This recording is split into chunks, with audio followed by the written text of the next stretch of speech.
49 అంటే సంతానం, 49 అంటే సంతోషం. సంపాదన స్టార్ట్ అయింది మీకు. సార్ ఈ సంపాదన కాకముందు బట్టలు ఉతికే దగ్గర సంపాదన కాకముందు మీరు సీనియర్ దగ్గర ఉన్నారు కదా, 3-4 years ఉన్నారు. అప్పట్లో నాకు తెలిసి అడ్వకేట్స్కి జూనియర్స్కి అసలు డబ్బులు ఇచ్చేవి కావండి, వాళ్ళు ఏదో ఇస్తేనే నడిచేది కదా. ఆ టైంలో మీకు ఆర్థిక ఇబ్బందులు, ఆ సమస్యలు ఎలాగ ఎదుర్కొన్నారు? 200% ఉన్నాయి సార్ నాకు ఆర్థిక ఇబ్బందులు. ఈవెన్ ఉదయం పూట టిఫిన్ చేయకుండా రోజులు చాలా ఉన్నాయి. అయ్యో. తర్వాత సార్ ఆ మూమెంట్లో సీనియర్ ఆఫీసులో ఎక్కువగా టైం స్పెండ్ చేయాలనేవారు.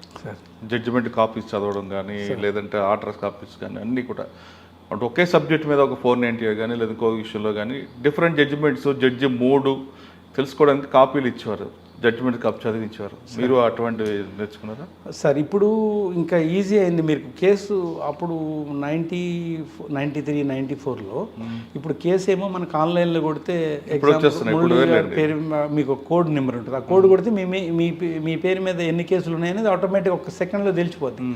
అప్పుడేంది ఒక సైక్లో స్టైల్ లాగా లిస్ట్ వచ్చేది. ఆ లిస్ట్లో వెరిఫై చేయాలంటే మార్నింగ్ మేము 1 hour 1.5 hours పట్టేది. ప్రతి పేజీ వెరిఫై చేయాలి, సూక్ష్మంగా తీయాలి పేర్లు, మా సీనియర్ పేరు ఎక్కడుందని వెతకాలి. అది కూడా కొంచెం మాకు టాస్కే.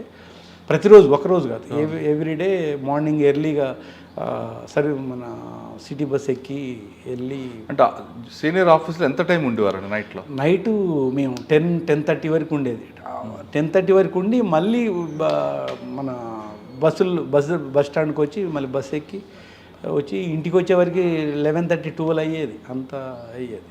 అంటే ఇప్పుడున్న జూనియర్స్ అసలు అది అంటే కొంతమంది అలాగనే చేస్తున్నారు, కానీ కొంతమంది టేక్ ఇట్ ఈజీ అనుకుంటున్నారు. ఇంకా నేను గమనించింది ఈ మధ్య కాలంలో కానీ అంతకుముందు కానీ మాకు సీనియర్స్ అంటే ఎప్పటికైనా రెస్పెక్టే ఉంటుంది. ఇప్పుడు ఉన్న జూనియర్స్ సరే వాళ్ళకున్న ఎకనామికల్ అవైలబుల్ కావచ్చు అని ఇంకా రకరకాలుగా ఉంది కూడా.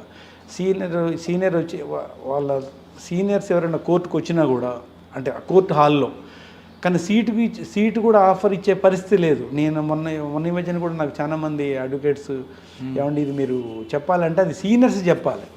కొంతమంది జూనియర్ అడ్వకేట్ సీనియర్స్ లేకుండా కూడా వాళ్ళే సొంతంగా కోర్టుకు వచ్చి చేస్తున్న అడ్వకేట్స్ కూడా ఉన్నారు స్టిల్. ఆ ప్రాబ్లం ఈ రోజు కూడా ఉంది. కొంతమంది సీనియర్స్కి సీటు కూడా ఆఫర్ ఇవ్వకుండా అయితే ఏంది అన్నట్టు కూడా కొంతమంది ఉన్నారు. అది మారాలి. జూనియర్స్ అది దానివల్ల జరిగే పరిణామాలు ఎలాగుంటాయండి? దానివల్ల కొంచెం మన ప్రొఫెషన్కి మనమే రెస్పెక్ట్ ఇవ్వకుండా మన సీనియర్, ఇప్పుడు అతను ఒక ఏజ్డ్ సీనియర్ అడ్వకేట్ వచ్చి నిలబడితే ఒక జూనియర్ అడ్వకేట్ సీట్లో కూర్చొని ఎంజాయ్ చేసుకుంటూ అతను నిలబడితే కొంచెం ప్రొఫెషనల్గా కానీ ఈవెన్ ఎథికల్ కూడా మన ప్రొఫెషన్ మనమే గౌరవం తగ్గించుకోవడం అతను మన సీనియర్ మనం గౌరవించుకోవాలి కదా. కానీ తర్వాత మనం కూడా సీనియర్ అవుతాం కదా, అప్పుడు మనకి ఇవ్వకపోతే అది తెలవాలి వాళ్ళకి. ఈరోజు మనం జూనియర్, నెక్స్ట్ మనం సీనియర్ అవుతాం కదా. అంటే సార్ నాకు తెలిసింది ఏంటంటే ప్రతి అడ్వకేటు జూనియర్గా ఒక ఆఫీసులో కొన్ని రోజులు మౌల్డ్ అయితేనే అతనికి తెలుస్తుంది ఈ విషయాలు అనేది నాకున్న. కానీ అప్పట్లో మీ దగ్గర మీరు నేర్చుకున్న సీనియర్లు కూడా ఆఫీసులు ఎక్కువగా ఉండడం, జడ్జిమెంట్ కాపీలు చదవడం అన్నీ చేయించేవారండి. అవును. దాంతో మీకు ఒక క్రమశిక్షణ అవన్నీ వచ్చాయి. ఇప్పుడు సీనియర్లు పిలిచినా వెళ్ళని జూనియర్స్ ఉన్నారు కదండి. ఇప్పుడు ఏదో ఒక సాకు చెప్పి ఉన్నారు సార్, అట్లా ఉన్నారు.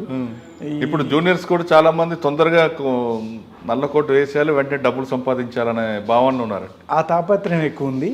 ప్లస్ ఒక ఆఫీస్లో ఏదో ఒక ఆఫీస్లో జాయిన్ అయితే తప్ప ఈ సిన్సియారిటీ, ఈ ప్రొఫెషన్ మీద ఇంట్రెస్ట్ ఉండదేమో అనేది నాకున్న ప్రగాఢమైన ఫీలింగ్.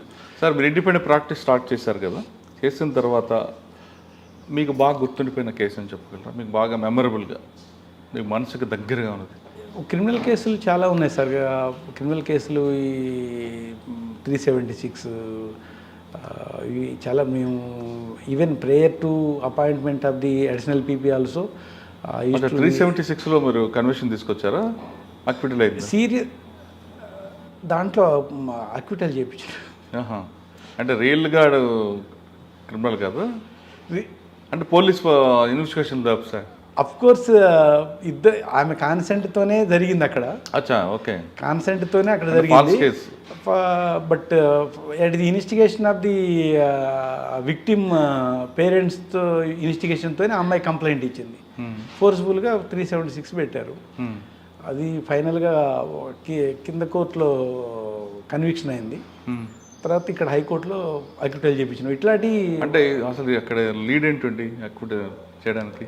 లీడ్ ఒకే విలేజ్, తర్వాత మఠంపల్లి అని మన హుజూర్ నగర్ దగ్గర ఉంటుంది.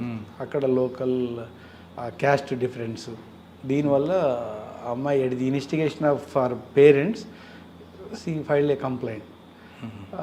ఫైనల్గా ట్రయల్ కోర్టులో ఈ అమ్మాయి సాక్ష్యం చెప్పింది, నన్ను ఇట్లా చేసిందని. తర్వాత మెడికల్ ఎవిడెన్స్ ఏదో కొంత ఉన్నాయి ఉంటే కన్విక్షన్ ఇచ్చారు.